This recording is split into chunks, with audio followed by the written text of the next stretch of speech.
So first of all, Chanquito, thank you very much for being here, for giving us your time to do this interview. I would like to start with the first question, and it is if you could share with us how you made the decision to pursue a professional career in dance and in which artistic style you have specialized.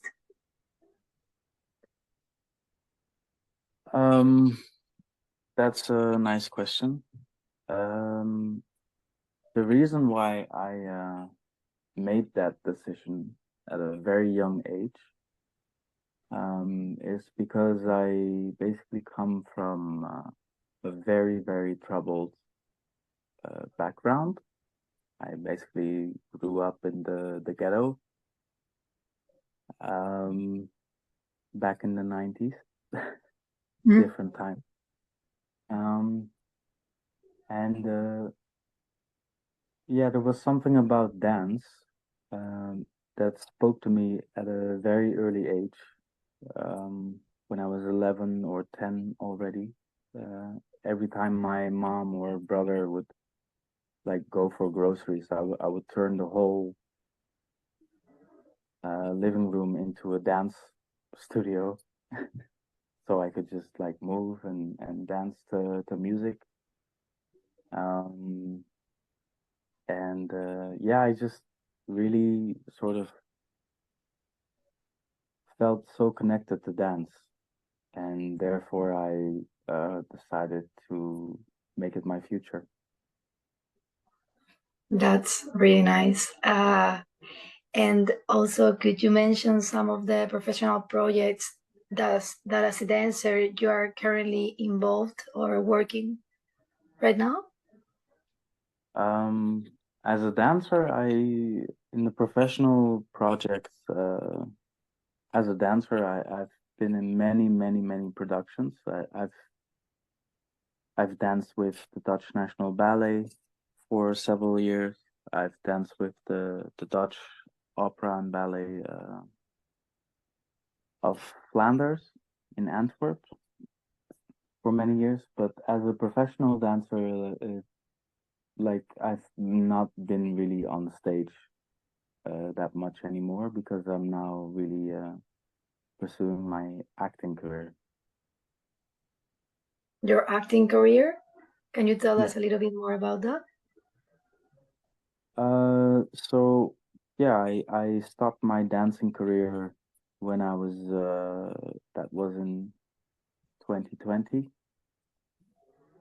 2020, and I was still in Antwerp, and I decided to move back to my hometown, Amsterdam, and I orientated and started to orientate myself, and therefore I now made my own business. So as a professional dancer, I'm currently choreographing a lot, teaching a lot, and I just got graduated from the Film Actors Academy of Amsterdam. That's So really, yeah, that's really interesting. And also, I wanted to ask you if have you collaborated with musicians before or participated in projects similar to the one I'm producing? um, there's a specific ballet called Five Tangos from Hans van Manen. He's one of the most prestigious choreographers of the Netherlands, but also just worldwide. Um, and yeah, it really, yeah, that's a piece I really love to do. Then there's also a piece called Black Cake, also from Hans van Manen. And then there's a piece from a choreographer. I can't remember the name exactly. It was called 3D Tango. And also, yeah, I just got introduced with the music already from a young age, because my mom used to dance flamenco, and then once in a while you just you get to know other all the other formulas of the music basically. Mhm. And so my next question was gonna be if this was your first time interpreting Latin American style music, but as you just told, that's not true, right? You already did it in a few productions. In a few productions, and yeah, I also dance salsa, so uh, Latin American music has always uh, yeah, how to say this, once the music starts, my muscles and bones just start to move. That's really nice. I mean, I think that it's a tendency that this type of music usually has in people, but of course, it's even more strong in you that you're a dancer, of course. And could you outline the creative process you follow when facing a new composition like this one? Because the Elizondo pieces are not really well known. So I was wondering. Um, well, my process is very private in that sense. Um, but it really just starts with playing the music and going into a concentration within myself and really let the music speak to me. And from that point on, of course, I do have like, some signature movements or whatever it is, but um, really let the music just speak to me, and then my body will just follow. And from your perspective as an artist, what do you consider to be the most significant contribution that you can make to the creation and performance process of this work?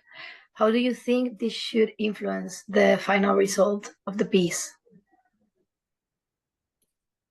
I think I can hopefully inspire people and make people inspired by hearing the music, but also make them understand the music even better by showing dance and movements and how it can really speak to you and how it starts a movement of a new vibration or a new inspiration or a new look at life basically. That's a really nice goal, I think, for the audience to feel that. And I was also wanted to ask you if what do you think, or do you think the creative process in a project that combines live music and dance is similar or completely different from when you work with a pre-existing musical recording? And what added value does working with live music brings to your creative process? Well, live music always uh live music is a happening, and pre-recorded music, how great it is for a dancer or an artist to just have sort of like these guidelines of like, okay, I need to have these counts and I should just like, follow the inscription. But when you're working with live music, something, it's a happening. So it's a happening for the people that are playing the music. It's a happening for the people that are dancing. It's happening for the painter who's involved. It's happening for the audience. And therefore you create this happening really to be in tune with one another and be in moment, the same moment where you're just alive with each other and you're basically experiencing the happening together. And that, therefore, I always, live music is just, yeah, Just I love it. different, yeah. a It's different a deeper experience. connection. Would you say that you would rather work with live music, or it's just doesn't matter to you if it's pre-recorded or not? Um, yeah, I would prefer live music. Um, but then as well, like maybe it also kind of depends on the piece and depends on the music because now we're doing this bit with Latin American music, but I've also been in pieces with opera, for example, where live music was the most extremely important thing. But I've also been in situations where like just doing a hip hop or salsa dance was, you can just play your playlist on Spotify and then it will be okay. Mm-hmm. But I prefer live music for real, for real. Yeah. And just now the final question, and the one that is more related to my research, it would be, what is your opinion about combining music with other art forms? Do you think this practice could attract younger audience, perhaps, who may not be drawn to traditional classical music by itself? Well, I think Latin American music uh, always goes deeper into the soul and bones and muscles of humanity, basically. Whether you're, it doesn't really matter where you're from. I mean, you can be a foreigner and just go to Cuba, for example, and then suddenly you see a salsa party on the street, and then you're suddenly like, oh my God, like I want to do that. It's very contagious, basically. Um, but in some ways, for me, music always still to this day comes from Africa, and